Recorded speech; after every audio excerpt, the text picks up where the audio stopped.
I am furious right now because I'm currently recording a voiceover and after that I'm editing this video together, which means I'm not playing Baldur's Gate 3, and that's a problem. Because Baldur's Gate 3 is absolutely stellar, and I am besotted with its world, characters, story, and my newfound respect for the quick save button. I've played Baldur's Gate 3 for a huge chunk of hours, and it says a lot that there's only one thing about it that I dislike so far. Sorry, yep, hang on. Let me get my bearings and get you up to date. Baldur's Gate 3 is currently in Early Access, following your character, or a pre-made origin character of your choosing, as they try to get rid of a Mind Flayer tadpole in their brain before it turns them into a Mind Flayer. You're taken back into the video gamified, that's totally a word, shut up, world of Dungeons & Dragons 20 years after Baldur's Gate 2 came out. I've been wandering, fighting, bartering, dying, sneaking, murdering, dying more, exploring, talking, feeling, and guess what? Dying again for a good, long while. Luckily for you, I've distilled all of that into this video, so let's get to it. Here's 9 things I like about Baldur's Gate 3 Early Access so far, and 1 thing I don't. Baldur's Gate 3 has exceptional characters who are brought to life in all their 3D glory by voice actors who have no business making me feel like this. Seriously though, the voice acting in Baldur's Gate 3 is immersive and convincing in a way that makes it stand out as one of the top games in 2020 for voice performances. This isn't just in the main characters either, as the NPCs who you meet along the way meet the same high standards, which makes you feel just that little bit worse about killing them. I mean, unless you're playing some kind of morally devoid character, which, considering this is based off D&D, isn't that wild of an assumption. A huge range of well-written characters are waiting to be discovered in Baldur's Gate 3, and what's impressive is how quickly their defining qualities are established, without you feeling like exposition or unnatural segues into personal revelations for each character are being shoved down your throat. Alive! That's unexpected. Throw all of the main components into a pot, which is a scenario that is quite probable in Baldur's Gate 3, and you get so much more than a group of adventurers. See, key to Baldur's Gate 3 is the awareness that yes, every character has their own merits, but you need to think of your group as a single body, a single being almost, that goes further than working together, that makes sure their abilities complement, support, and reinforce each other. Learning not to prioritise my own custom character was tricky at first, but once I got into the swing of it, boy did I see returns. This realisation is made that much easier as you're invested in the individual characters, so welcoming them into the fold comes pretty damn naturally. Seriously, bravo, Larian. Let's try to keep that lovely neck of yours in one piece. One of the things that stands out most about Baldur's Gate 3 is that if you choose to have your character present as male or female, it isn't mandated that you have male or female voice to match. A tidy slot, but no rune. You can choose to have either gender of voice for either appearance, meaning there's more opportunity for queer representation, and I love that. Video games in general still have a way to go when it comes to LGBTQIA representation and character creation options, but this one small feature is appreciated and is hopefully a sign of more changes in the wider industry to come. Be loud and be proud. If you've never played a Baldur's Gate game before and don't play D&D, I can understand if you might be feeling a bit apprehensive at how easy it is to learn the controls and quirks of the legendary tabletop role-playing system. However, I have good news. Baldur's Gate 3 does an ace job at making sure the tutorials aren't overwhelming and don't overload you with information right at the start. Instead, concise, clear guidance is spread over hours, letting you naturally learn the controls and ensuring you don't try to run before you can walk. Even seasoned players will appreciate the refresh that comes in these initial hours. And, okay, if you know what to do straight off the bat, the tutorials are subtle enough that they won't get on your nerves. It's a win-win-win, honestly. I'm here to help you. You will be outnumbered, you will be outweaponed, I'd say outgunned, but you know, medieval fantasy and all that, and you will be indebted to the quick save button. Baldur's Gate 3 does not take it easy on you, and those precious hit points will consistently drop away in encounters, resulting in your death, or at least some deaths most of the time.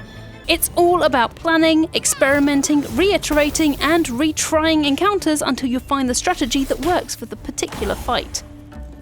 So yeah, Baldur's Gate 3 is tricksy, but getting that last goblin novice to die, oof, that feeling of satisfaction has no equal. Softening the blow when you die is the stunning attack animations, from tentacles rising up from the ground to encircle your character, to tendrils of a witch bolt lashing you and an enemy together. So although Baldur's Gate 3 will have you using that quick save button a lot, it is definitely worth it, because when you know you've got a grip on a certain encounter after thinking you could never do it with just 4 players, it is a feeling unlike any other. While I'm on the topic of enthralling animations, by God, Baldur's Gate 3 is beautiful. The graphics hold up to the closest level of zoom, right down to having you pluck objects off shelves. And in the same vein, even from far away, you're fully aware of what's going on due to overemphasized animations, enticing NPC lines you'll hear in passing. Now, hold the left arm across your face and jab with the right. And balanced, uncluttered mapping of grottos, cliffs, temples, buildings, mind flayer ships, and many more environments. In cutscenes, faces come alive. Not quite as much as to make it Uncanny Valley, but enough to feel like they are pleased, or pissed off, or disgusted at you. Which, considering my chaotic decision making, is fair. I did have some frame rate issues during encounters, but as this is early access, I expect they get fixed soon. Way for the Blade of Frontiers. A main quest has to be engaging, well written, and, most importantly, intriguing enough to keep you interested over the span of dozens of hours, as it blooms into a tale that'll keep you coming back over and over again to the game itself.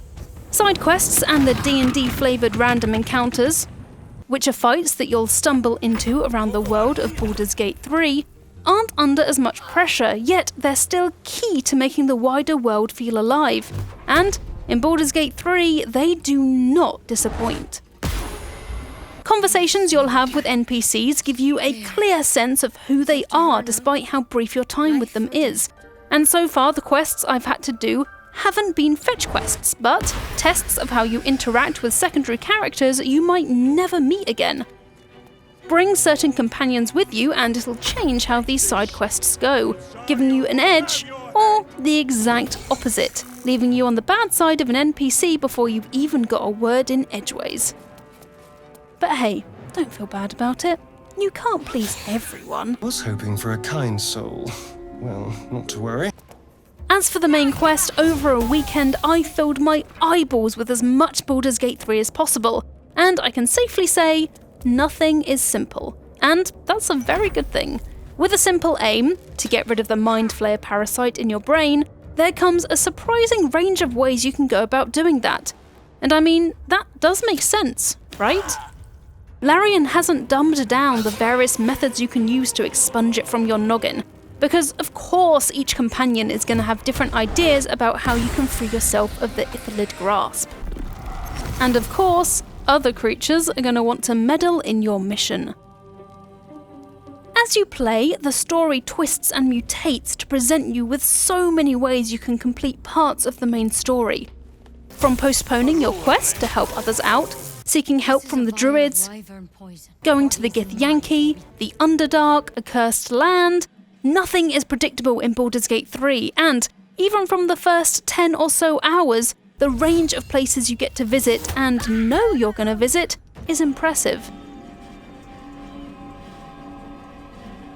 As long as you're not in combat or in the middle of a cutscene, though I am truly intimidated and in awe of anyone that impatient, you can visit your campsite whenever you want. Sleeping and recovering those precious health points isn't the only thing you do here, as it's also where you build relationships with your companions have trippy dreams that are about as suspicious as a dog looking ashamed when you come home from work and one of your cushions is missing, and expand it with new friends, both humanoid and canine. He knows how to find you. Being less about what you can do there than how the story evolves depending on what you've already done, the campsite is a reflection of your time in Baldur's Gate. Plus, a word of warning, keep an eye on Astarion. He's fond of the odd midnight snack. And not in a grabbing handfuls of shredded cheese from the fridge at 3 AM kind of way. Shit. Strands of the main quest and major side quests are intertwined in Baldur's Gate 3, with you inadvertently affecting and sometimes even completing side quests in your attempts to further the main quest. Or simply because you want to see if you can kill all the goblin leaders without your party being reduced to a splat of red jam. So, as an example, I spent hours trying to find an NPC supposedly held captive by the goblins, only to realise an hour later that me fucking up that goblin camp actually meant the NPC could escape unnoticed, while I threw witch bolts around and yanked foes down pits. To be fair, it was stupid fun and very distracting to see those goblins go wee, so it's no wonder the NPC escaped unnoticed. Neither NPCs nor quests wait for you to complete them at your leisure, as the world of Baldur's Gate 3 thrives around you while you're busy doing something else. I can't wait to play more and find out just how deep this goes. And yes, I am still a bit salty that I can't be playing Larian's game right now. Right, here we go. The one thing I'm not fond of in Baldur's Gate 3 is the fact that it is very glitchy at the moment. I ran into all kinds of bugs and weird things, somehow clipping through a door to be stuck in a locked room, a dead NPC getting distorted across an area, frame rate issues, and oh boy, don't even get me started on the cutscenes. Baldur's Gate 3 is in early access at the moment, so I'm sure these issues will get fixed in the full release. But for now, just prepare yourself for some interesting scenes if you're planning to play Baldur's Gate 3 in early access. But look, after a whole weekend of playing Baldur's Gate 3 pretty much non-stop, hey, a girl needs toilet breaks, okay? The bugs are pretty much the only thing I grumbled about. Yeah, the UI could allow you to sell things from a combined party infantry and spells kept disappearing from my hotbar, but in the big picture, these small gripes are more than outshined by the rest of the game. Like with the fights in Baldur's Gate 3 and your very squishy party, you just have to be patient for now, which I know is a struggle. And that's 9 things I liked about Baldur's Gate 3 and 1 thing I didn't. If you enjoyed the video, thanks very much, and also don't forget to like the video and subscribe to Eurogamer for more videos about Baldur's Gate 3 because I am going to be playing a lot of it. Plus, we have a new video out every single day, so there's always something to watch. Now, if you'll excuse me, I'm going to go get back to my PC and my Mephistopheles tiefling, so I'll see you next time.